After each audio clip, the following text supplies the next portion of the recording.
Hi, good evening. I'd like to welcome you to Poem Praise 2, and peace and blessings be upon you and your family this evening. Now, for this evening, we are going to go ahead and get into Lies My Teacher Told Me by James Lowen. Currently, right now, we're still in chapter number 4, talking about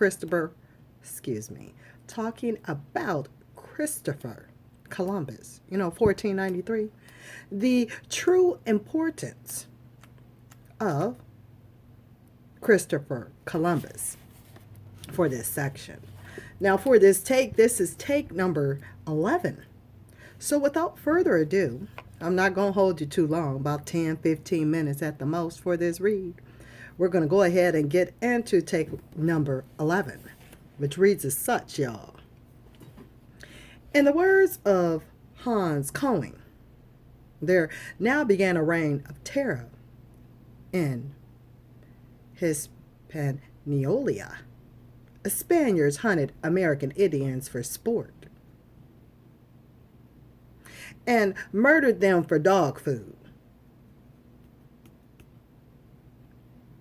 Columbus, upset because he could not locate the gold he was certain was on the island, set up a tribute system.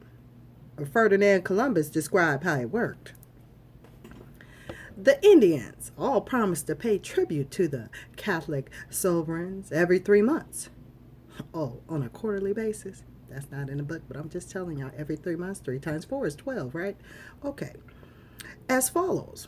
In the Cibao, where the gold mines were, every person of 14 years of age or upward was to pay a large hawk's bale of gold dust.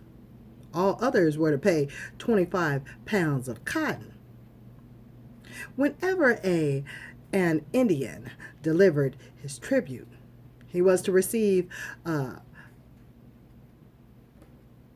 brass of copper tokens, which he must wear around his neck as proof that he had made his payment.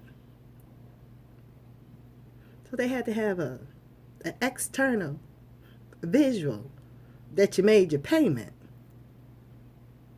Like a mark of some sort. Like you had to wear your receipt that you made a payment.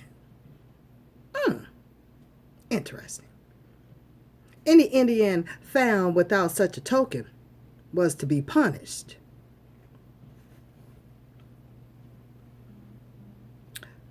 With a fresh token, a native was safe for 3 months, much of which time would be devoted to collecting more gold. Columbus' son neglected to mention how the Spanish punished those whose tokens had expired. They cut off their hands. Didn't pay. So they cut the hands off. They didn't steal nothing. They didn't pay. They cut their hands off. Wouldn't they need their hands in order to obtain what it is that they need, in order to pay for what it is they didn't pay? Took away their hands, which therefore took away the what they needed in order to produce the labor.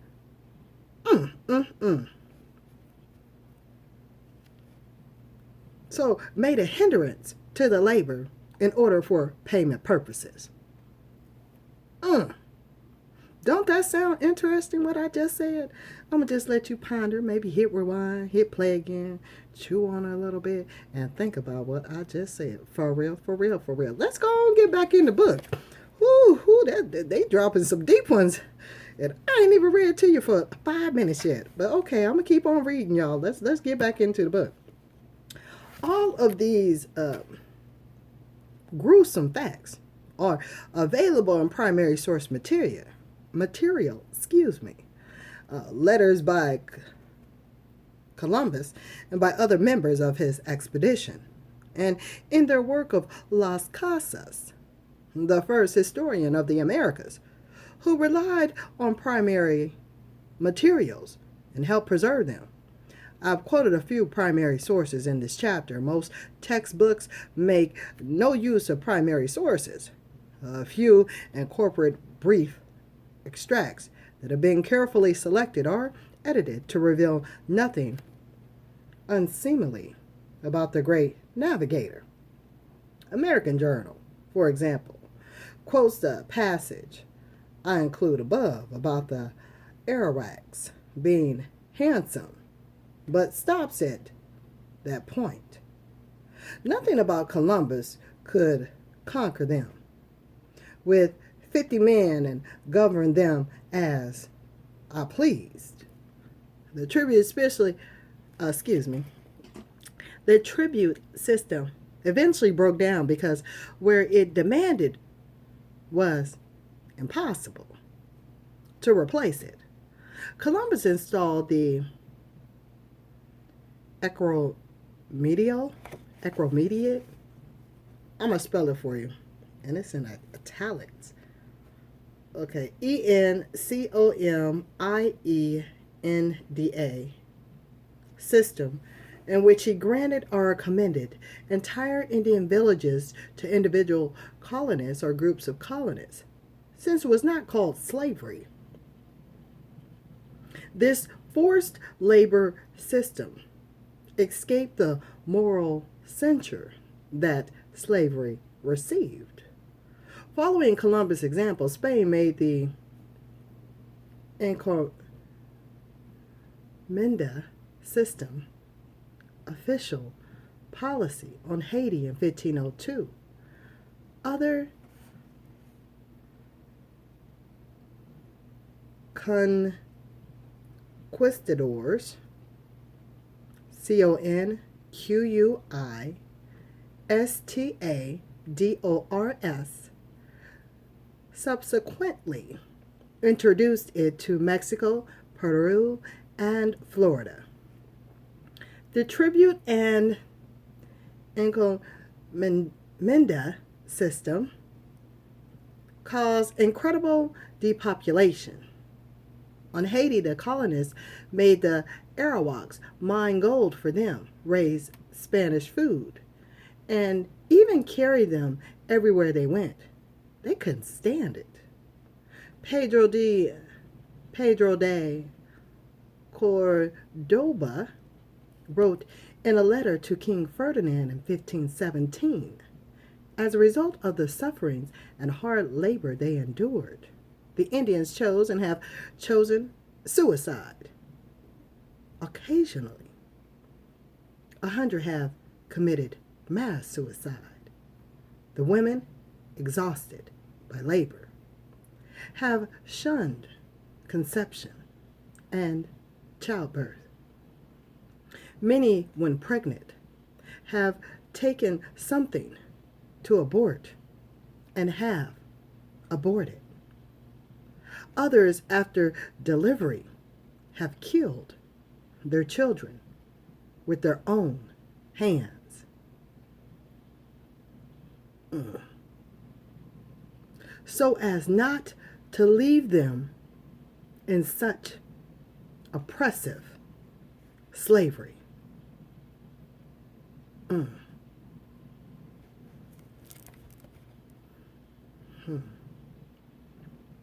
Beyond acts of individual cruelty, the Spanish disputed the native ecosystem and culture, forcing Indians to work in mines rather than in their gardens led to widespread malnutrition.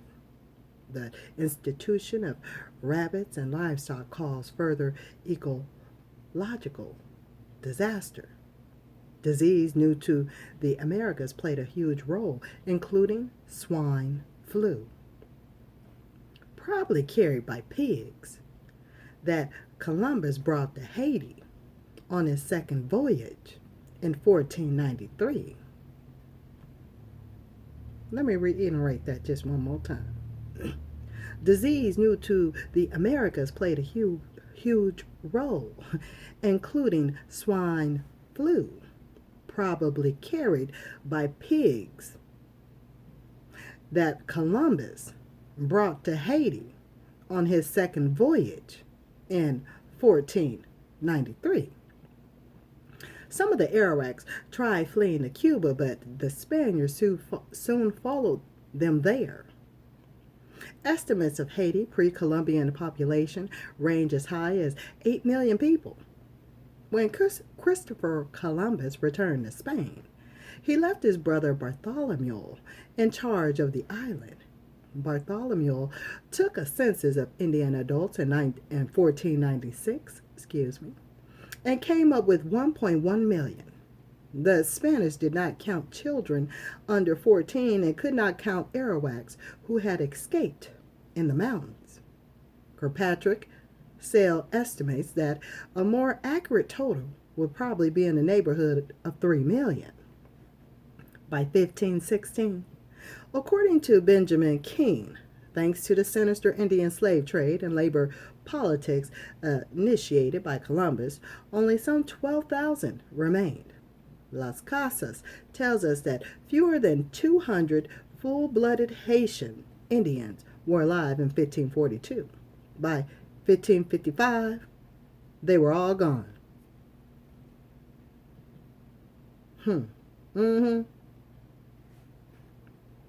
Thus, nasty details like cutting off hands have a somewhat greater historical importance than nice touches like tiara. Columbus not only sent the first slaves across the Atlantic, he probably sent more slaves, about 5,000, than any other individual. To her credit, Queen Isabella opposed outright enslavement and returned some American Indians to the Caribbean, but other nations rushed to emulate Columbus.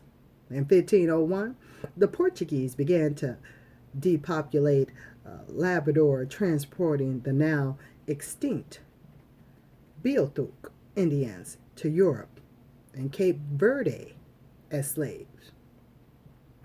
After the English established beachheads on the Atlantic coast of North America, they encouraged coastal tribes to capture. And sell members of more distant tribes. Charleston, South Carolina, became a major support of exporting American Indian slaves. The Pilgrims and Puritans sold the survivors of the Pequot War into slavery in Bermuda in 1637. The French shipped virtually the entire Natchez nation in chains to the West Indies in 1731. A particular repellent aspect of the slave trade was sexual.